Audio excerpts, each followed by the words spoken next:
오늘 우리 예배 시작하면서 서로 허구한 게 너무 좋았는데 한 번만 더 안아줍시다. 너무 역겹지 않으면 해주세요. 한 번만 안아주세요. 사랑합니다. 오늘 또 미쿡에서 이렇게 오셔서 영어로도 한번 합시다. I love you. I love you 한번 합시다. I love you. I love you. 네. 허가 한번 해주세요. 네. 고맙습니다.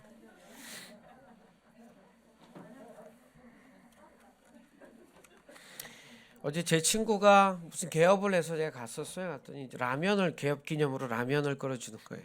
무슨 개업 기획떡 뭐 그런 데입니다. 아무튼 근데 라면 너무 맛있다가 이제 제가 어릴 때 저는 5학년 때부터 혼자 살았습니다. 그 5학년 때 갑자기 아버님이 시골로 이사 간다 그래서 고모 집에 한 6개월 있고 그 다음부터는 혼자 살았어요. 그러니까 저희 집은 제가 6학년 때부터 자취한 거죠. 그러니까 여러분은 불쌍히 여기시는데 그 당시에는 괜찮았어요. 엄마 아빠가 없잖아. 그러니까 저는 먹는 게 진짜 없는데 자기 집에서 맛있는 거 먹고 싶어 얼마나 먹을 수 있는 애들이요 다 제 자취방에 모이는 겁니다. 거기서 라면 하나 놓고 전쟁을 벌이기도 하고요. 거기서 별일이 다 일어났습니다. 그래서 그 라면 하나 먹으면서 야, 이 라면 정말 얼마나 먹고 싶었던 음식인데 그런 얘기를 한 적이 있습니다. 오늘 설교 제목이요. 이게 어쩌면 요즘 시대를 살아간 젊은이들에게는 이 단어조차 알 수 없습니다. 한번 보실까요? 제목이 뭐냐면 십시일반의 비밀입니다. 십시일반. 네. 무슨 뜻인지 아시죠? 우리 반주하는 자매님이 아실까요? 은혜 자매님 모르죠? 네. 전사님 딸도 모를 거예요 아마. 그죠? 모르지? 네. 십시일반 모르죠. 뭐 일반 애들이 10시에 학교에 오나? 여러 가지. 네. 여러분 아시죠? 십시일반의 비밀. 그건 가난한 시절의 얘기고요. 우리가 가난했던 시절보다 훨씬 가난했던 시절이 2000년 전 이스라엘 땅이었습니다. 예, 정말 가난했던 시절이죠. 옛날로 갈수록 가난할 수밖에 없고 못 먹을 수밖에 없던 그 얘기입니다. 오늘 성경 말씀 우리 한번 봅시다. 마가복음 6장 38절입니다. 네. 한번 여기 보시면 됩니다. 성경 안 보셔도 됩니다. 네. 시작. 이르시되 너에게 떡 몇 개나 있는지 가서 보라 하시니 알아보고 이르되 떡 5개와 물고기 2마리가 있더이다 하거든. 여기서 굉장히 중요한 문장이 있는데요. 예수님이 첫 문장에 주목하셔야 됩니다. 그날 모인 숫자는 그 공연도 아니에요. 집회 2만 명입니다. 그러니까 그 당시에는 아이들과 여자를 숫자로 여기지 않았어요. 야, 진짜 뭐 우리나라 무슨 뭐 남존여비하는데 그때는 더 심했습니다. 그래가지고요 아예 머리로 두지 않고 남자 숫자만 5천 명이었으니까 특히 교회 가면 누가 많아요? 여자가 많습니다. 그러니까 여자 한 2배로 보면 10,000명, 15,000명. 애들이 또 그때 뭐 TV가 있어요. 뭐 놀이동산이 있어요. 돈이 가난하니까 아무것도 없는데 어른들이 몰려가면 여러분 어렸을 때 제 홍제동에 서커스단 오잖아요. 아시죠? 서커스단 모르세요? 천막 치면 난리 났습니다. 근데 그건 돈을 내야 되고요. 서커스단 바로 밑에가 뭐예요? 약장수. 삐하며 뭐 이렇게 걸리고 이 장난 아닙니다. 진짜 많이 오고 애들은 무조건 쫓아오는 그 시대니까 어쩌면 저는 2만 명이 아니라 한 3만 명 모이지 않았을까 싶은 때가 아닌가 싶습니다. 근데 옛날에 가면 애 많이 낳잖아요. 정말 많이 낳았거든요. 그 당시도 많이 낳았을 겁니다. 자, 2만 5천 명이 모였는데 예수님이 그 많은 사람을 보면서 하는 말이 조금 문장이 맞지 않아요? 뭐요? 너희에게 떡 몇 개나 있는지. 야, 몇 광주리 정도 있는 거야? 뭐 하다못해요. 몇 그릇 정도 나올 것 같아? 뭐 이렇게 질문해야 맞는 얘기예요. 근데요, 이르시되 너에게 떡 몇 개나 있는지 물어보시는 거예요. 그 당시 여러분이 이미 말씀드렸지만 가난한 시절, 네, 가난한 시절입니다. 그래도 맞지가 않습니다. 여기에는 많지 않음을 인식할 뿐만 아니라 내가 가져왔다고 드러내는 사람도 적다는 뜻입니다. 첫 단계는 많이 못 가져왔어요. 가난한 시절. 그렇지만 몇만 명 중에 몇백 명은 가져왔을 겁니다. 아니요, 어쩌면 1000명 정도는 가져왔을 거예요. 자기 먹을 거는. 그런데 주님 말씀하신 이 말씀의 의미는 그 몇백 명 중에 1000명 중에 내 것을 드려서 같이 먹겠다고 드리겠다는 마음을 연 자는 더 적다는 의미를 이미 갖고 계신 거예요. 예수님은 우리를 너무 잘 아시거든요. 너무 잘 아시거든요. 근데 그 마음은 지금도 똑같은 거 아시죠? 지금은 다 웬만큼 가져도요, 마음은 똑같아요. 사람 마음이요. 그래서 오늘 우리가 미디에이터 교회가 오늘 양 집사님 오시고 또 함께 같이 기도해 주고 했지만 이건 진짜 교회의 모습입니다. 교회는 남을 위해 우는 곳입니다. 좋은 말로 할 때 아멘 좀 크게 해주시기 바랍니다. 제가 설교하는 날이라도 좀 크게 해주셨으면 좋겠습니다.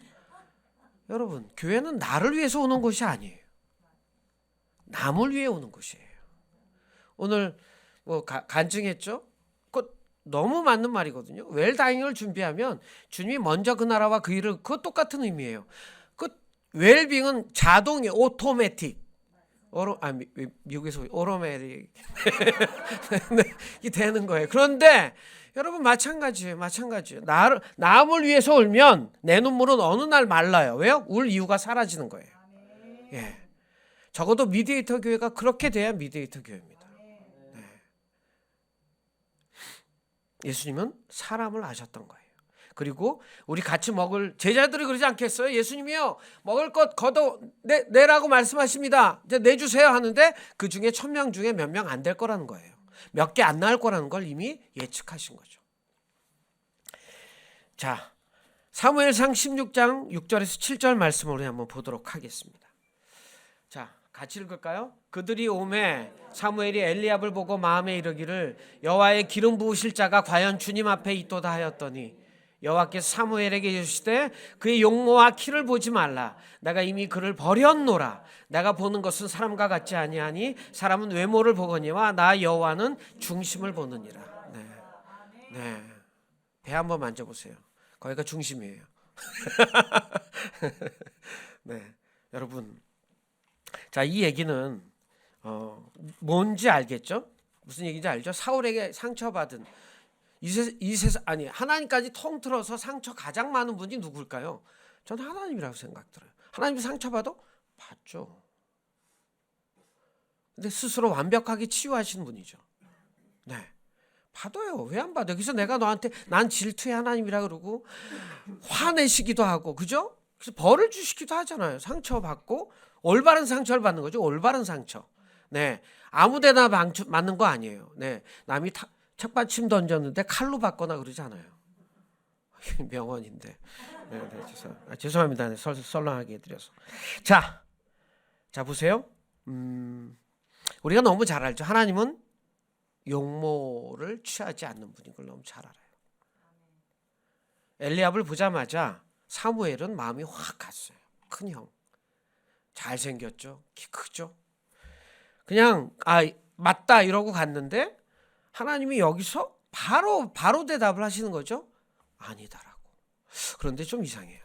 그냥 아니다 하면 되는데 뭐라고 돼 있어요? 여기 아주 중요한 문장입니다. 이미 그를 여기서 나와야 되는데 뭐 이렇게 받아주세요. 자 이미 그를 버렸노라.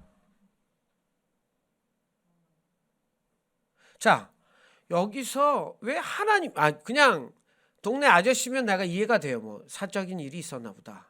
그럴 수 있죠. 네. 그런데 하나님께서 엘리압의 얘기가 그 전에 나와요? 성경에 하나도 기록되어 있지 않아요. 아시죠? 엘리압의 얘기는 이 뒤에 몇 번 나옵니다. 엘리압의 그 전에 엘리압에 대한 얘기, 뭐 엘리압이 행한 것에 대해서는 하나도 나오지 않아요. 그런데 이미 그를 버렸노라라고 나옵니다.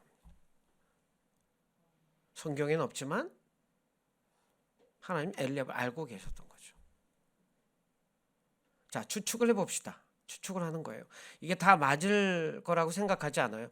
성경은 완벽하지만 내가 완벽하지 않으니 우리가 묵상을 하고 또 해도 우리는 어쩔 수 없이 다 알 수 없어요. 그래서 제가 그냥 추측해보자는 얘기예요. 자, 사무엘 형들이 쫙 일렬로 섰는데 막내가 없죠. 막내가 없는 거예요. 다윗이 작다는 뜻은 실은 그 골리앗과 싸울 때보다도 더 어릴 때예요. 더 어릴 때니까 더 작을 때죠. 성장기에 있던 다윗 막내, 어떻게 보면 진짜 어린 동생이잖아요. 막내 동생. 그런데 형들은 다 줄 서 있는데 한 명이 없어. 뭐 하고 있어? 막내 혼자 양치고 있는 거예요. 제가 한번 묵상해 봤어요. 나 같으면 같이 갔을 것 같아요. 왜냐하면 막내 안타깝잖아요. 가서 도와주고 싶잖아요. 근데 형들은 집에서 놀고 있는 거예요. 결국은 놀고 있는 거예요. 사무엘상 17장 28절 아세요? 여러분 제가 옛날에 같이 봤던 것 같은데 한번 볼까요? 시작. 또 사무엘이 이새에게 이르시되 내 아들들이 다 여기 있느냐? 이새가 이르되 아직 막내가 남았는데 그는 양을 지키나이다. 사무엘이 이새에게 이르되 사람을 보내어 그를 데려오라. 그가 여기 오기까지는 우리가 식사 자리에 이렇게까지가 돼 있어요. 아빠는 몰랐던 거죠. 아빠는 몰랐던 거예요. 그러면 자, 형제끼리 순번을 정해서 한 일인가? 이것도 잘 설득력이 없어요. 막내가 양을 칠 시간이니까 뭐 그렇게 갈 수도 있는데 이것도 별로 설득력이 없는 것 같아요. 자, 제가 한번 그런 얘기했죠. 다윗이 골리앗이랑 싸워요. 싸우러 갈 때 이새가 형들이 전쟁터에 갔는데 일하러 갔고 전쟁터에 갔는데 앞으로 병사로 불려갔지만 먹을 걸 좀 갖다 주라고 가잖아요. 가는데 그 골리앗이 막 뭐라고 하는 걸 보면서 그 꼬마 다윗이 내가 어떻게 하나님을 저주하냐고 내가 가서 무찌르겠다고 얘기할 때 사람들이 막 그 얘기를 듣고 있는데 아니요. 근데 그 전장에선 또 뭐예요? 걸어와서 도시락을 들고 오는 모습을 보자마자 엘리압이 이렇게 얘기합니다. 네가 왜 여기 오냐고 얘기를 해요. 네가 왜 여기 오냐고 얘기합니다. 좀 당황스럽죠? 도시락까지 온 동생을 보자마자 엘리압이 왜 여기 와? 아빠가 형들에게 먹을 걸 주라고 가져왔습니다. 그런데 네가 여기를 왜 오냐고.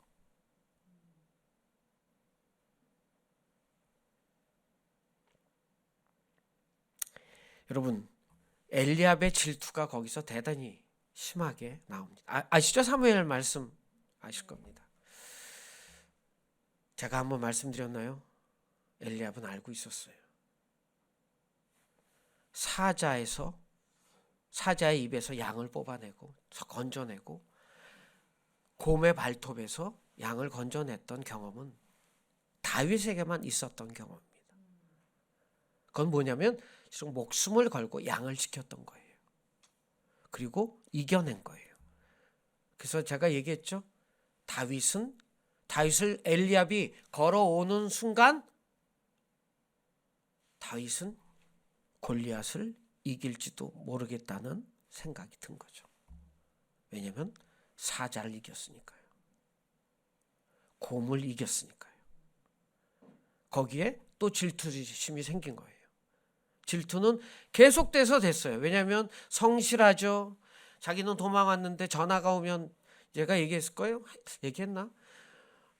벌판에서 전화 와요. 형, 왜 전화해? 양이나 지켜보지. 형, 내가 양 먹으려고 달려든 사자를 죽여버렸는데 형, 이 껍데기를 어떻게 벗겨? 자기는 사자 오면 도망갔거든요. 그런 자기의 어떤 컴플렉스죠. 동생에 대한 컴플렉스가 있었던 겁니다. 자, 다윗은 조그마한 아이였고 엘리압은 허우대가 멀쩡한 사울과 같은 사람이었습니다. 저는 왜 이 장면에서 하나님이 그를 버렸노라에 대한 대답을 두 가지로 생각해 봤습니다. 하나는 엘리압이 성실하지 못하고 그의 삶이 지금처럼 동생도 돌보지 않고 뭐 그랬을 수도 있어요. 또 하나는 사울에 대한 상처 있을 수도 있겠다는 생각은 해요. 사울이 아시죠? 사울이 외모가 출중해서 뽑진 않았지만 뽑아놓고 보니까 키가 하나가 더 크고 백성보다 키가 더 잘생겼다고 얘기했습니다.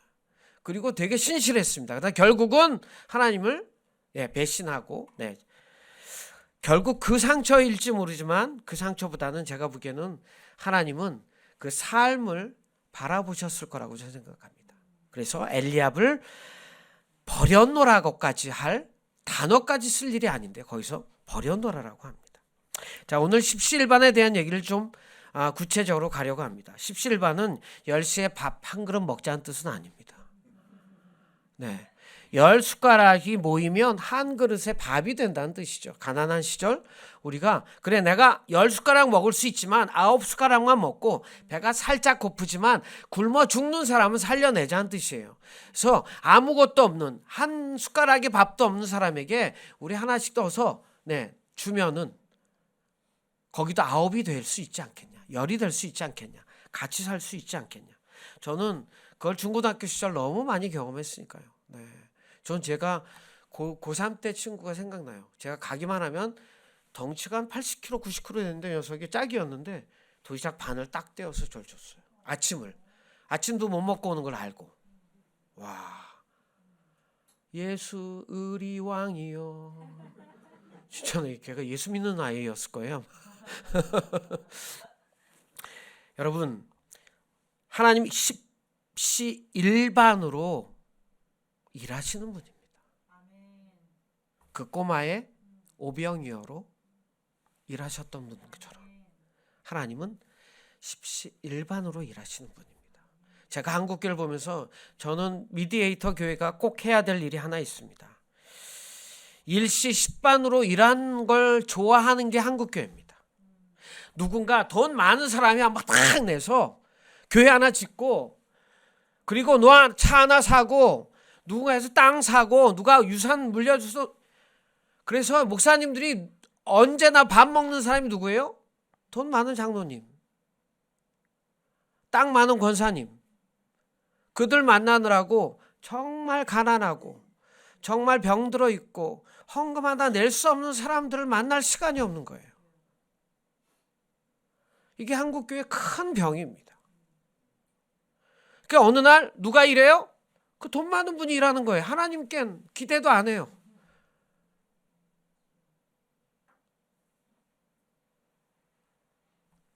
하나님은요, 하나님이세요.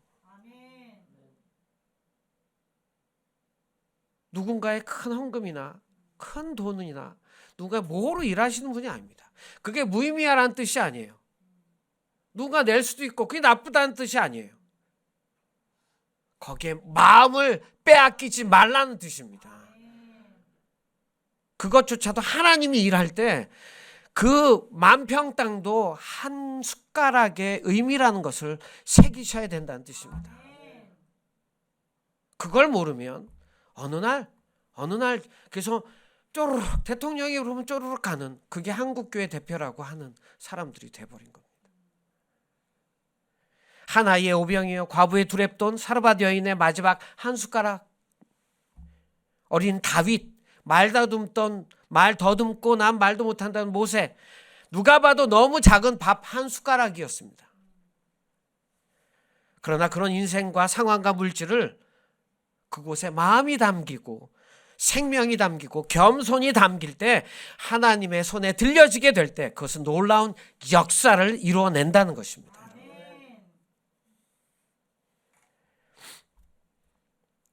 그래서 저는요 이 십시일반의 뜻을 이렇게 생각해 봤습니다. 이 십시일반 반이 그 밥 반자잖아요. 한 그릇의 의미의 반자예요. 저는 이 한 그릇의 반 뜻이 아니라 이 글의 뜻이요 주님의 손에 들려지는 십시 아니 일시 뭐 이런 게 아니라 밥반이 아니라 반전반자 아닌가 싶습니다. 전세가 역전된다는 하나님께 우리 한 숟가락이 마음이 들여질 때 우리의 인생은 역전이 되고요. 우리의 영적 전쟁은 반전이 되고요. 승리가 이루어질 거라고 믿습니다.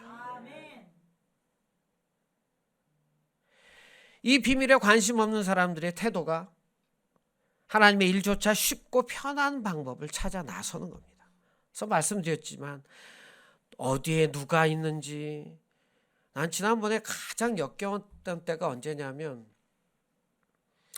평생 돈을 모으고 했던 어느 우리나라에 아직도 지도자래요. 87세인가 그런데 그 양반이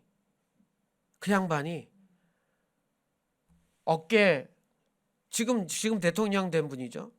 윤석열 대통령 후보자였어요. 후보자 손을 얹고 예수 믿어야 돼 이러고 갑자기 기도를 시작하더라고요. 누군가 기도를 해주죠. 전혀 이걸 보면서 야, 예수님을 얘기한다는 게 이게 얼마나 값지고 소중하고 진지해야 되는데 우리나라의 지도자라는 분이 어떻게 저렇게 예수님을 우리 밥 한번 먹을까 이런 식의 느낌을 가지고 얘기를 할까요? 넌 너무 마음이 아팠습니다.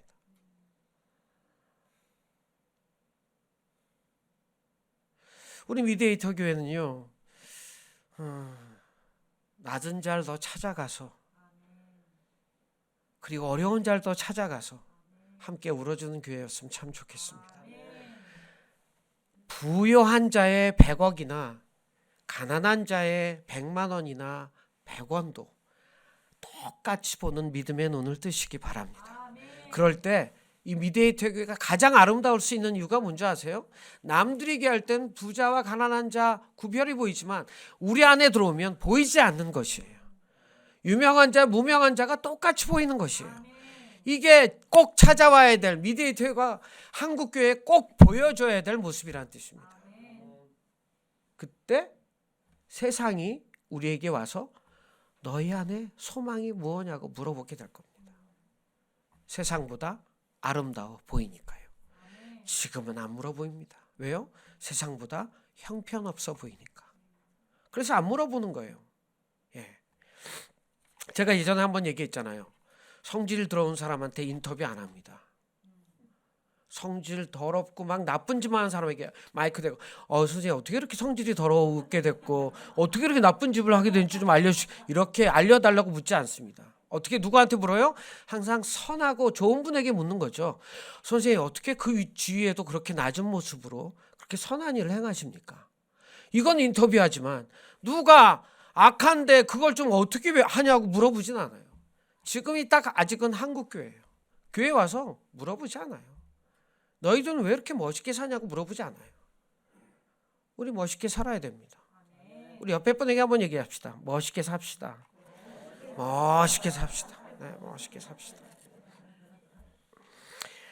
여러분 하나님 무에서 유를 창조하시는 유일하신 분입니다. 맞죠? 네. 하지만 많은 경우에 작은 것에서 큰 거를 내며 적고 작은 것에 담겨진 그 의미와 진심을 통해서 일을 하는 일을 기뻐하십니다. 창조의 하나님이지만 그 창조의 역사에 우리가 동참하기를 원하시는 겁니다. 그래서 여러분 하나님께 드릴 때 인색하지 마십시오. 인색하지 마십시오.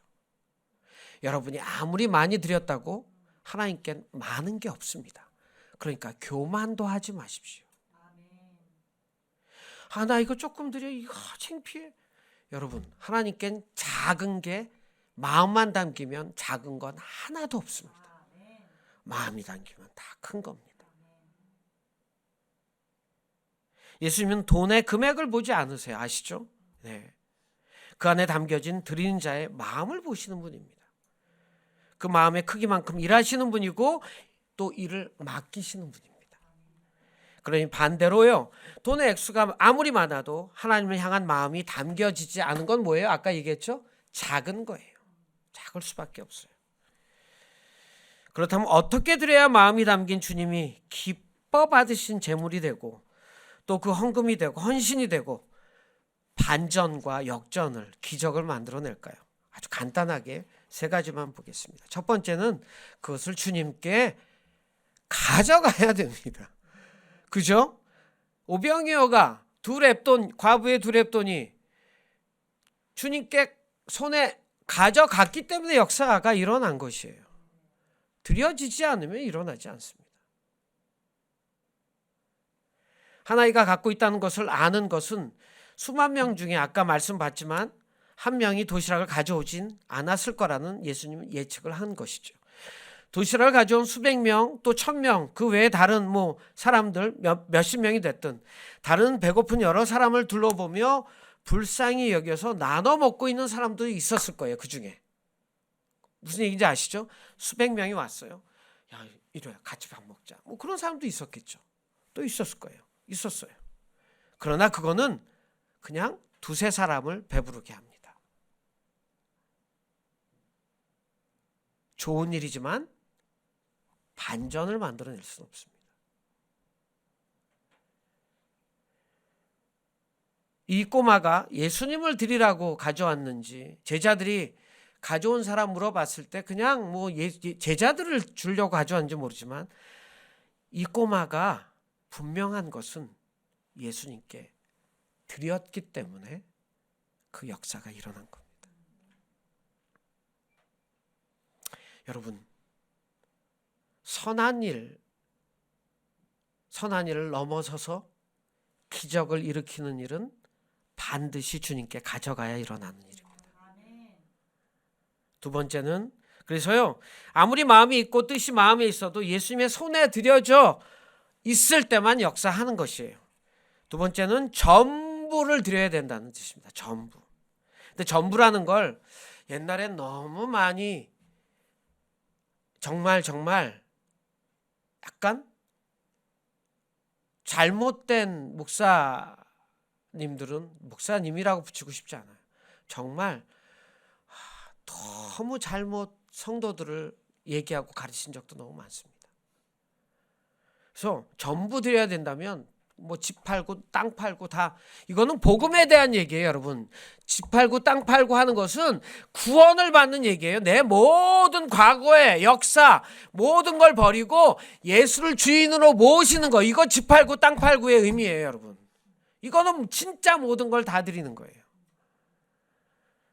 그런데 이걸 악용하는 경우들이 너무 많았어요. 교회가.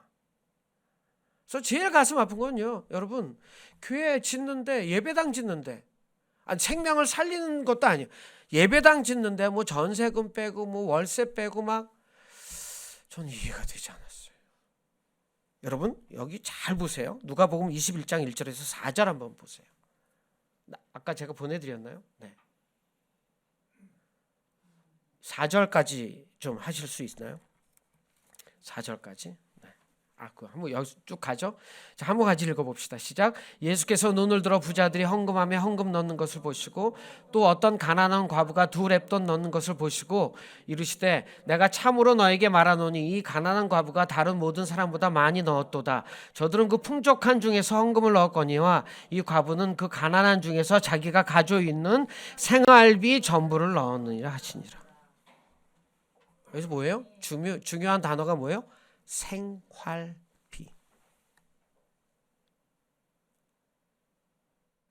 생활비라는 거예요. 이 단어는 그냥 생활비라는 단어에만 속해 있진 않아요. 그렇지만 여기에 담겨진 의미는 뭐냐면요, 다 드려야 되는 건 맞아요.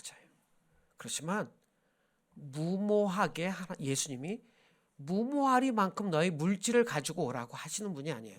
그러면 이미 그건 예수님이 아니고 하나님이 아니신 거예요. 제가 여태까지 설명드렸잖아요. 하나님은 오병이어로 3만 명은 27,800명 정도 됐을 거예요. 그들을 먹였는데 지금 너희들이 많이 내야 하나님이 쓰신다고요? 이건 가짜죠. 이건 완전히 예수님을 진짜 완전히 곡해하게 하는 거예요. 반대로 그러면 많이 바쳐야 많이 받는다? 이건 하나님이 잡신이죠. 하나님이요, 뭐가 부족해서 많이 내는 사람, 야, 줄 서 많이 내는 대로 이만큼 줘? 그런 분이 아니세요. 그런데 이 여인은요, 가난한 자에게 생활비라는 건 굉장히 중요한 돈일 거예요. 식구들이 3끼 먹을 걸 2끼 먹어야 될지도 모르고, 그렇지만 이들이 무모하게 뭐 일생이 망가지거나 갑자기 그다음부터 대출금 갚느라고 정신없거나 이럴 개념이 아닌 거예요. 생활비를 드렸다는 건, 이거 생활비라는 건 뭐예요? 제가 볼 때는 한 달 생활비 뭐 이렇게 될 수도 있고 일주일 생활비일 수도 있겠어요.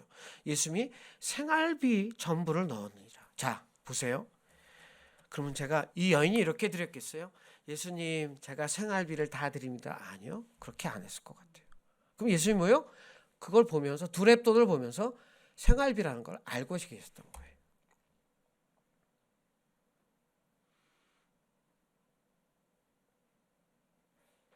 예수님 다 아니까요.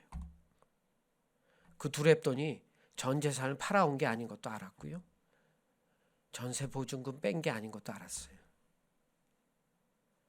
여러분, 이 얘기는 참 중요한 얘기입니다. 아마 제가 이 설교가 어디 누군가 보면 뭐라고 돌 던질 사람들 말지 몰라요, 목사님들. 그러나 잘못된 건 고쳐야 됩니다. 여러분, 우리가 미디에이터 교회가 큰 일을 할 수 있을 거예요. 큰 일이라는 건 어떤 일인지 모르지만, 그래서 어떤 때는 여러분 우리가 주님께 헌금해야 될 필요가 있다고 얘기할 수도 있을 거예요.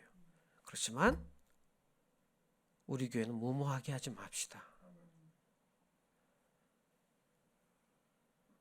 하나님을 쪼잔하게 만들지 맙시다. 전능하신 하나님을 우스운 잡신 여기듯 하지 맙시다.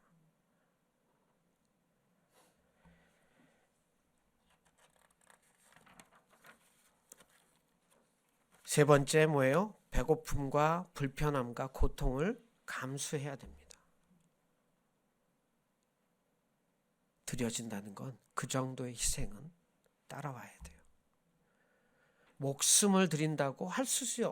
어떤 상황에서는. 그렇지만 그렇게 표현하고 싶지 않습니다. 그런 얘기는 너무 많이 들었으니까 좀 자세히 설명드린다면 배고픔과 불편함 그리고 때론 고통을 감수할 수도 있습니다. 이 꼬마가 두렙돈을 드린 여인의 꼬마의 고민이 뭘까요? 그 꼬마는 고민 안 했을 거예요. 그래서 저는 왜 어린아이처럼 그렇게 살아야 되냐고 예수님이 계속 얘기했을까? 저는 두렙돈을 드린 여인과 오병이어를 드린 아이와의 그리고 사르밧 여인의 세 단계가 다 다른 거 아시죠? 뭐냐면 보세요. 자, 어린아이가 도시락을 가져온 거예요. 내가 오늘 점심부터 예전에 얘기했지만 저녁 집회까지 있을지 몰라서 오병이어 제가 이스라엘 갔다 왔다 그랬잖아요. 물고기가 이만해요. 베드로 물고기가. 꼬마가 2마리 먹으면 배 터집니다. 근데 여기 보리떡까지 5개가 있어요. 이게 뭐예요? 한 끼가 아니야. 2끼인 거예요. 2끼 도시락을 가져왔어요. 다 가져온 거예요. 그건 뭐 진짜 3끼도 돼요. 들고 온 거죠. 부잣집 아니죠. 근데 그걸 다 드린 거잖아요. 다 드린 거예요. 근데 얘는 어린아이였기 때문에 고민하지 않았어요. 안 했을 것 같아요. 그래서 예수님이 어린아이처럼 믿으라는 거예요. 솔직히 그렇지 않아요, 여러분? 여러분, 우리가 어른이 되고 장로님도 계시고 뭐 다 계셔요. 이 사업하시는 분들도 있고 다 있고.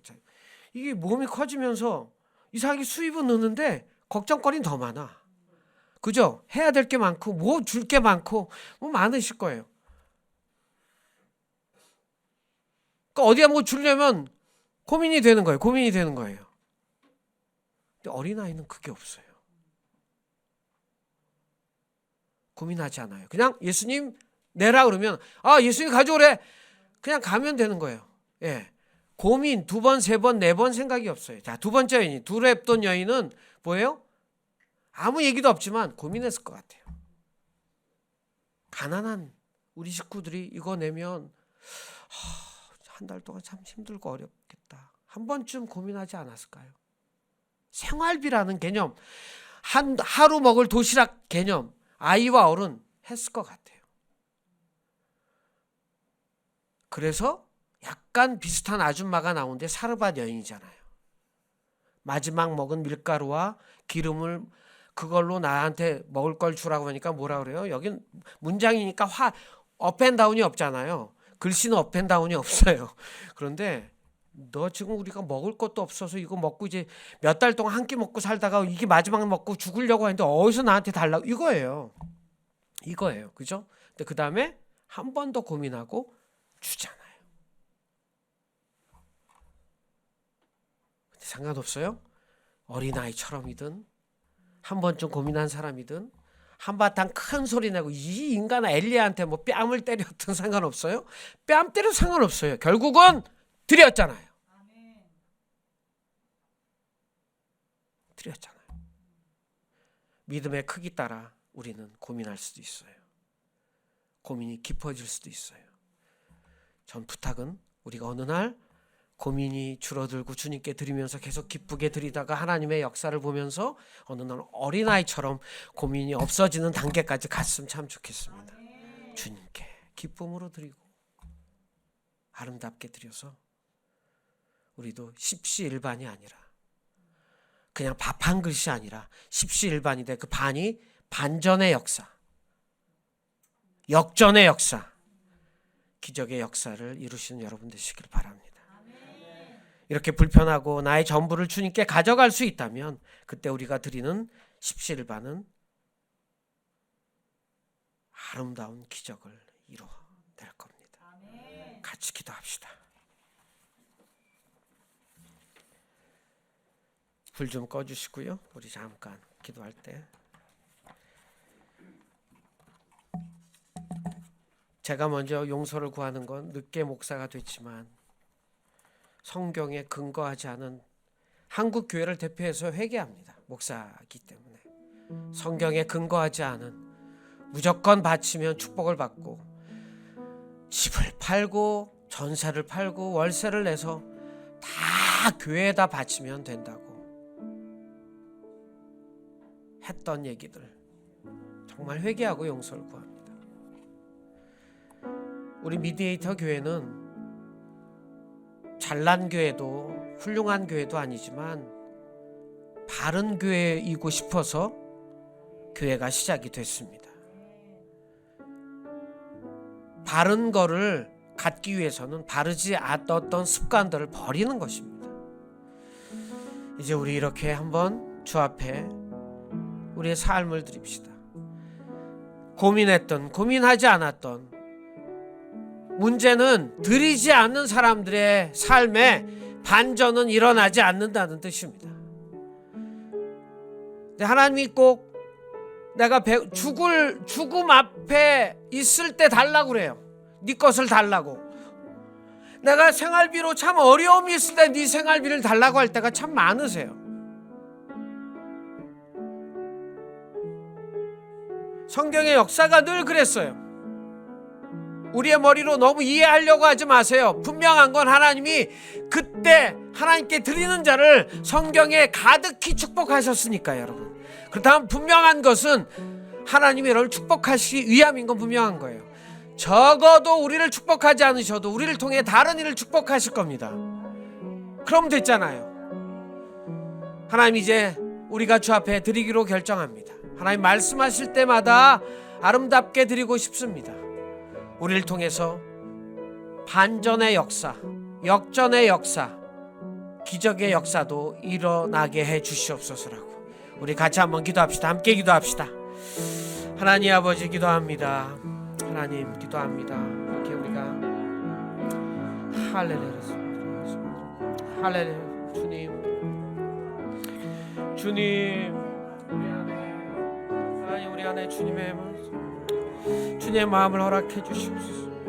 하나님 우리가 너무 하나님 앞에 인색하고 때로는 하나님 앞에 너무 무지해서 어떻게 드려야 될지를 몰랐던 우리를 용서하시고 주님을 더 깊이 가까이 알고 싶습니다.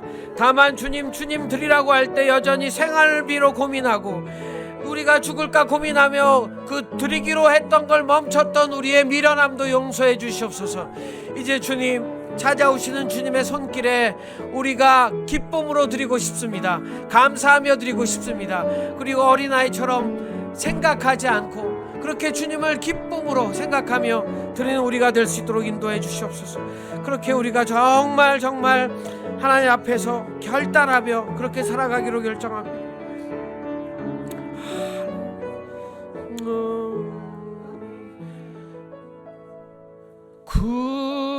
구원하심이 보좌에 앉으신 우리 하나님과 어린 양께 있도다. 구원하심이 보좌에 앉으신 우리 하나님과 어린 양께, 다 같이 일어나서 찬양합시다. 구원하심이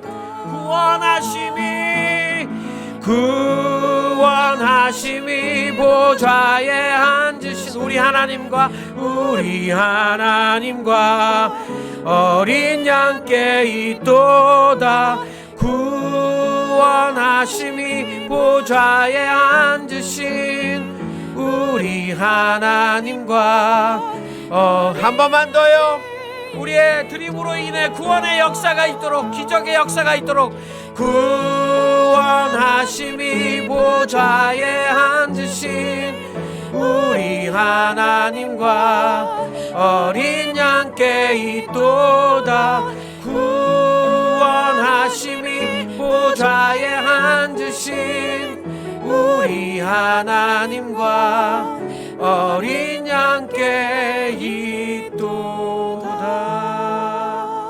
하나님 적어도 우리가 미련하여서 하나님의 일을 그르치는 자가 되지 않게 도와주시옵소서. 내 스스로 나만 생각하다가 하나님이 찾아온 순간에 우리를 못 드리는 미련함이 없게 도와주시옵소서. 하나님, 미디에이터 교회 안에 내 옆에 사람을 위해, 또 나보다 힘든 자들을 위해, 그들을 위해 눈물의 강이 되어지는 사랑이 넘치는 교회가 되도록 하나님 그렇게 우리를 인도해 주시옵소서. 우리가 적은 소수가 모였지만 감히 한국교회를 위해 대표로 기도합니다.